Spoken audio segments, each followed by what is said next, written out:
देखिए class 9th आपको ये जानना बहुत जरूरी है कि फ्लूइड क्या होता है उसमें प्रेशर देखने के लिए। अगर आपको पता नहीं होगा फ्लूइड क्या होता है तो फिर आप नहीं समझ पाएंगे। देखिए फ्लूइड होता क्या है, या तो आप इसको लिक्विड बोल दीजिए या तो आप गैस बोल दीजिए। लिक्विड सॉरी फ्लूइड जो है ये, अगर मैं बात कर रहा हूँ फ्लूइड की तो मतलब मैं गैस और लिक्विड दोनों की बात कर रहा हूँ। लेकिन अगर मैंने लिक्विड बोल दिया तो सिर्फ मैं लिक्विड की बात कर रहा हूँ, और मैंने सिर्फ अगर गैस बोल दिया तो मैं सिर्फ गैस की बात कर रहा हूँ। बट अगर मैंने फ्लूइड बोल दिया तो मैं इन दोनों में से किसी की भी बात कर सकता हूँ। फ्लूइड वो चीज है जो कि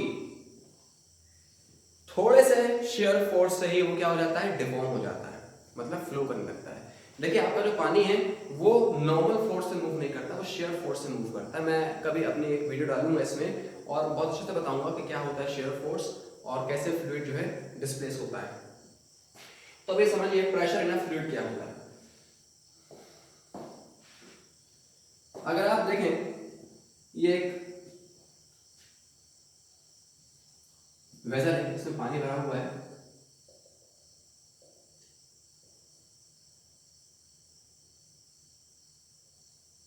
इसमें एक कॉइन रखा हुआ है, क्लियर। ये जो कॉइन है इस पे लिक्विड का प्रेशर या फोर्स लग रहा होगा, और इसमें जो लिक्विड का फोर्स लग रहा होगा वो लिक्विड है, ये जो इसके जस्ट ऊपर लिक्विड है वो ऐसा।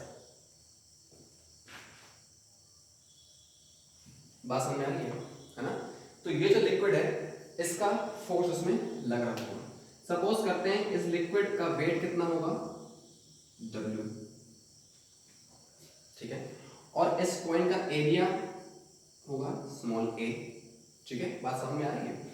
और मान लीजिए इसकी हाइट कितनी होगी, जो कि सबसे इंपॉर्टेंट फैक्टर है यहाँ पे, that is h।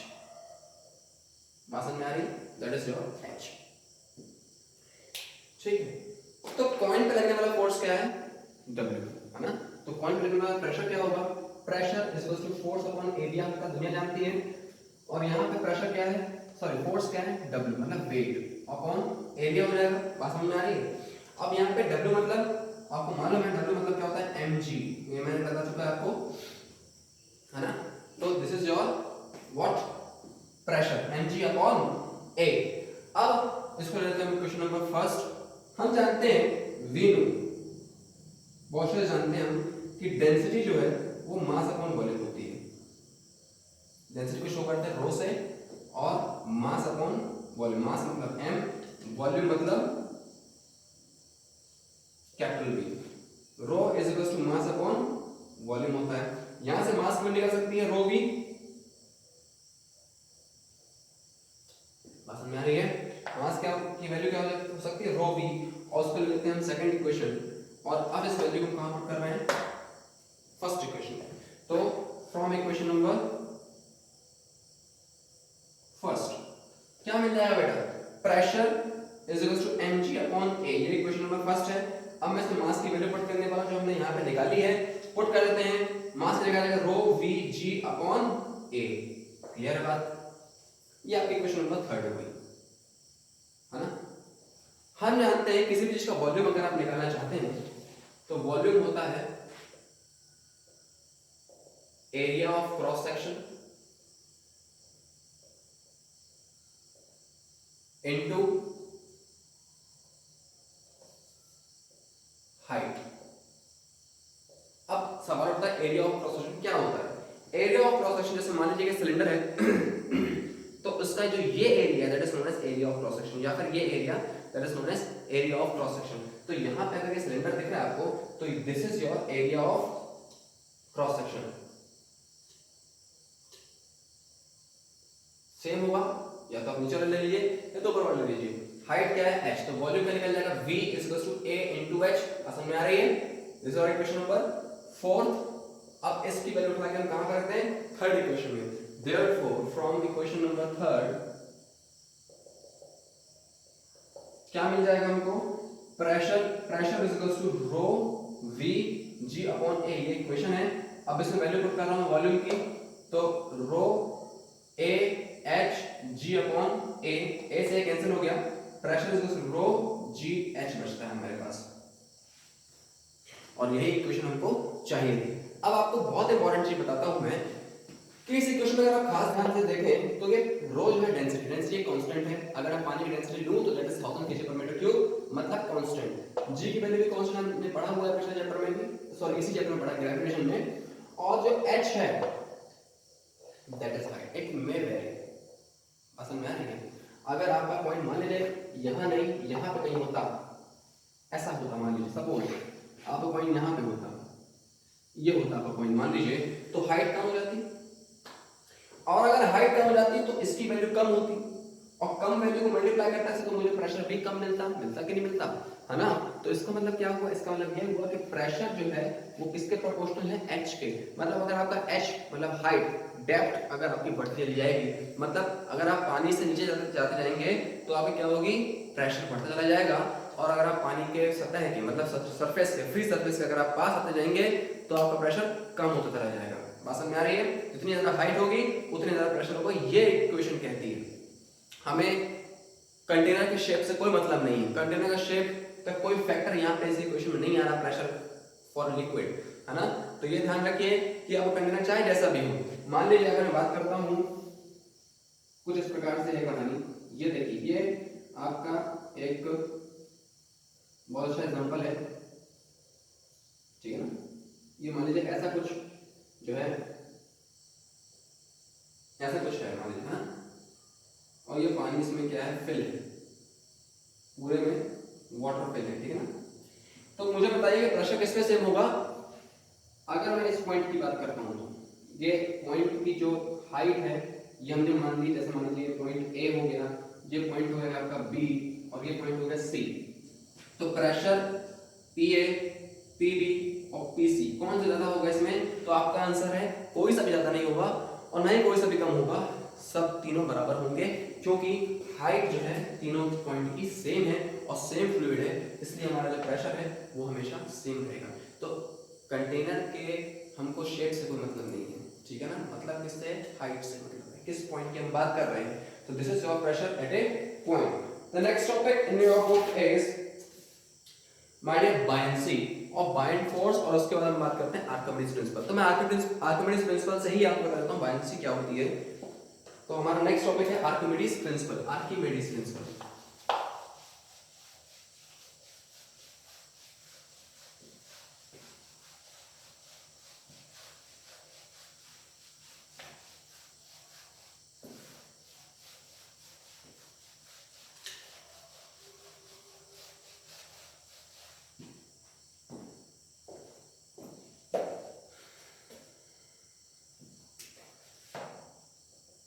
Archimedes spelling का खास ध्यान रखें, प्रिंसिपल।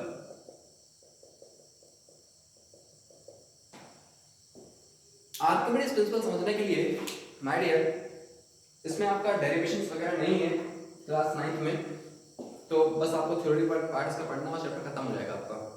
देखिए कभी आपने ऐसा किया है कि आपने खाली बॉटल में ढक्कन लगा के पानी में डुबोने की कोशिश की है उसको, बिल्कुल की होगी, छोटे में किया होगा आपने, और करके भी देखिएगा आपकी बॉटल कभी डूबेगी नहीं, आपकी बॉटल अपने आप ऊपर आ जाएगी। आप जितना भी फोर्स लगा लीजिए आपको एक अपवर्ड फोर्स एक्सपीरियंस होगा जो कि बॉटल को ऊपर लाने की कोशिश कर रहा होगा।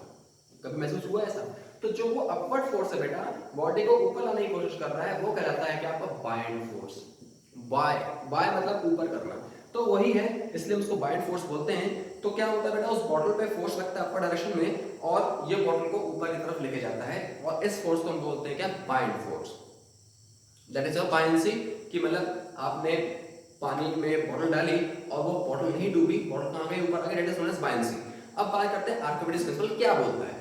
आर्किमिडीज प्रिंसिपल बोलता है कि अगर आप कोई भी बॉडी को हाफ या पूरी, है ना, पार्शियली या होली आप उसको बॉडी में पानी में डुबोते हैं, किसी फ्लूइड में डुबोते हैं, पानी बस की बात नहीं है, आप गैस ले लीजिए, आप कोई भी फ्लूइड की बात कर सकते हैं। अगर आपने किसी भी फ्लूइड में किसी भी पानी किसी भी बॉडी को अगर आपने डुबो दिया, सपोज अपने पानी में बॉटल डुबो दी, तो उसमें लगने वाला जो बाइंड फोर्स जिसकी मैं बात कर रहा था अभी, उसमें लगने वाला बाइंड फोर्स इक्वल होगा जितना पानी उसने क्या किया है, डिस्प्लेस किया है, या फिर जितना फ्लूइड उसने डिस्प्लेस किया है उसकी इनिशियल पोजीशन से। देखिए सपोज फॉर एन इंस्टेंस अगर मैं बोलूं कि ये एक बकेट है, clear, suppose this is a bucket, काफी, ठीक है, मान लीजिए ये क्या है, बकेट है, और इस बकेट का वाटर का लेवल सपोज यहां पे, ठीक है, बड़ी मुश्किल से बकेट बनी है, वाटर का लेवल कहां पे है, यहाँ पे, ये मान लीजिए पॉइंट ए है। अब आपने कोई ऑब्जेक्ट कुछ इस प्रकार से उसमें क्या कर दिया, इमर्स कर दिया, ये मान लीजिए कोई ऑब्जेक्ट है ना, ऑब्जेक्ट आपने इसमें डाल दिया, तो जैसे आपने ऑब्जेक्ट डाल दिया, आपने महसूस भी किया होगा कभी, आपने किसी बाल्टी में अगर आपने पानी भरा हुआ है, तो जैसे आप उसमें कोई चीज डालते हो तो पानी का लेवल बढ़ जाता है, तो ये लेवल बढ़ गया, इतना लेवल क्या हो गया, पानी का बढ़ गया, पॉइंट ए से कहां पे आ गया, वो पॉइंट बी पे आ गया, समझ में आ रही बात, ठीक है। तो बेटा आर्किमिडीज क्या बोलता है, आर्किमिडीज बोलता है कि जितना इसमें बायंट फोर्स लग रहा है, जितना इसमें क्या लग रहा है, बायंट फोर्स लग रहा है, सपोज इस पॉइंट पे बायंट फोर्स लग रहा है, और बायंट फोर्स को मैंने शो किया किससे, एफबी के नाम से, क्या शो किया, FB, F for force, B for buoyant, ठीक है ना। तो एफबी जो फोर्स लग रहा है, मतलब बायंट फोर्स ऊपर की तरफ लग रहा है, वो इक्वल होगा इस पूरे पानी के वेट के, जो कि डिस्प्लेस हुआ, ऐसा आर्किमिडीज कहता है कि if the body is partially और wholly immersed in a fluid, then the buoyant force acting on the body is equal to the weight of the fluid displaced by that body, ठीक है ना। तो ये fluid है जो displace किया है उसने, और वो किसके इक्वल है, बायंट फोर्स के इक्वल है, मतलब F के इक्वल होगा किसके, W के। ये आर्किमिडीज का प्रिंसिपल है, बहुत इजी है, आप इसमें जरा कंफ्यूज मत हुआ कीजिए। अब मैं बता दूं कुछ चीजें, जैसे ये जो पॉइंट है जहां पे बायंट फोर्स लगता है, इसको हम बोलते हैं centre of buoyancy, centre of buoyant force, या फिर सेंटर ऑफ बायंसी भी बोल सकते हैं इसको, है ना, that is your buoyant force, clear, this is your object,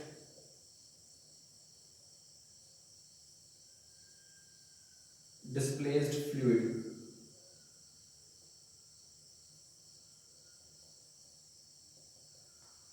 clear, this is your Archimedes principle.